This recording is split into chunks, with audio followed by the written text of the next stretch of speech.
রাজনীতিতে তোষামোদিতা, চাটুকারিতা খুবই একটি প্রচলিত বিষয় এবং প্রতিষ্ঠিত বিষয়।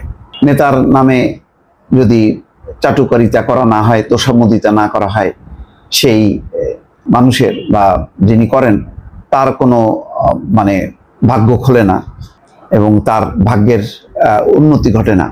তো সুতরাং যার যার নিজের স্বার্থে তারা তাদের নেতাদের চাটুকারিতা করেন এবং তোষামোদিতা করেন।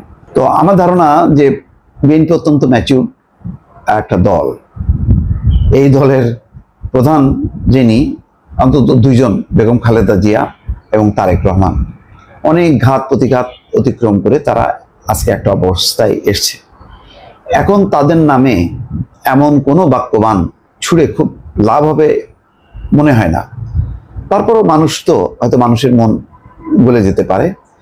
তো এই মানুষের মন গলানোর জন্য নিচের যারা আছেন তারা অব্যাহতভাবে চেষ্টা করেন এবং এমন সব কথাবার্তা বলেন, এটা নেতাকে তুষ্ট করার বদলে তার ভাবমূর্তি আসলে নষ্ট হয়।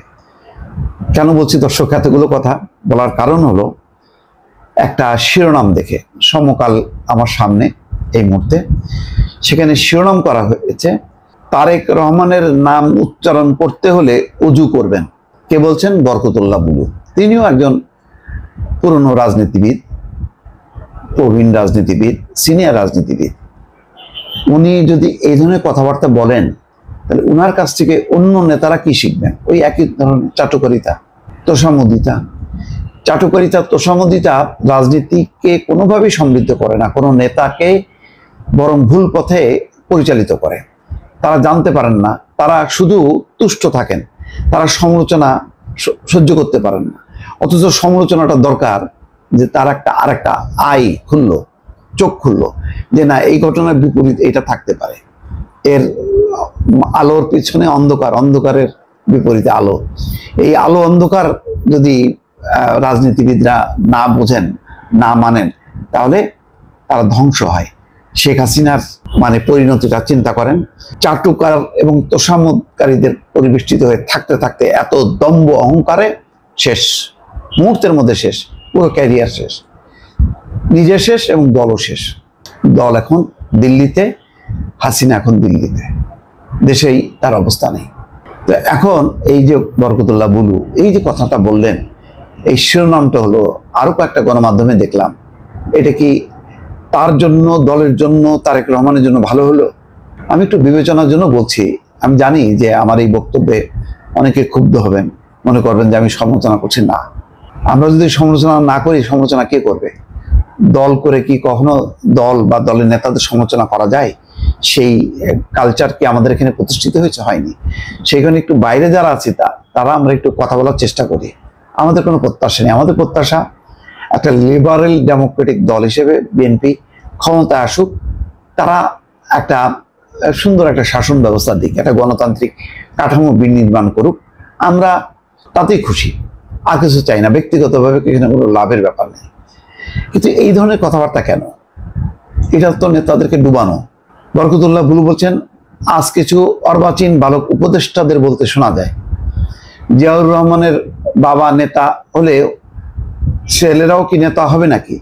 ঠিক আছে, তারেক রহমানকে উদ্দেশ্য করে যারা বলছে তাদের সমালোচনা করেন।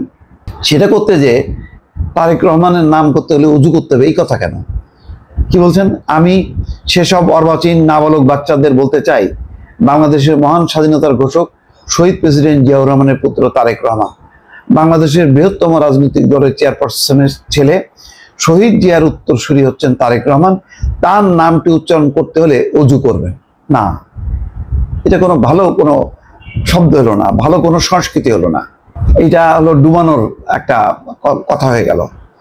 আপনাদের মতো নাবালক উপদেষ্টারা এই ধরনের কথা বলে দেশকে বিভক্ত করবেন না। তারেক রহমান বাংলাদেশের অবিসংবাদিত নেতা, তিনি বাংলাদেশে ফিরে আসবেন। তো ঠিক আছে, অবিসংবাদিত নেতা ফিরে আসবেন, রাজনীতি আমরা তো চাই যে তিনি কালকেই আসুক। কাল আসলে যে বাংলাদেশ, সারা দেশ জুড়ে যে জনজোয়ার তৈরি হবে, সেই জনজোয়ারে অনেক কিছু একদম উড়ে যাবে, নির্বাচন নিয়ে কোনো সংশয় থাকবে না, সবই বাস্তবতা। কিন্তু এই ধরনের কথাবার্তা বলা এটা ঠিক না। দুদিন পরে বলবেন তো যে এই শেখ কিসের মোস্তফা ফিরোজ সাংবাদিক, তারেক রহমানকে নিয়ে কথা বলা তার কোনো যোগ্যতা আছে? তারেক রহমানের নাম সমালোচনা করতে গেলে তার উজু করতে হবে, এই জন্য কথাবার্তা হবে তো, একটার পর একটা থেকে আর একটা মানে যুক্ত হবে তখন। সুতরাং কথাবার্তায় সাবধান, এমন একটা রাজনৈতিক সংস্কৃতি স্থাপন করুন যাতে ওই ক্লাউনের মতন ওবায়দুল কাদের না হইতে হয়। সুতরাং মেপে মেপে যুক্তে কথা বলা উচিত।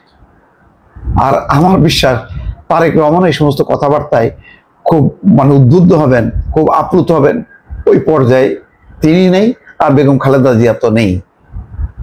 ভালো থাকবেন, আল্লাহ হাফেজ।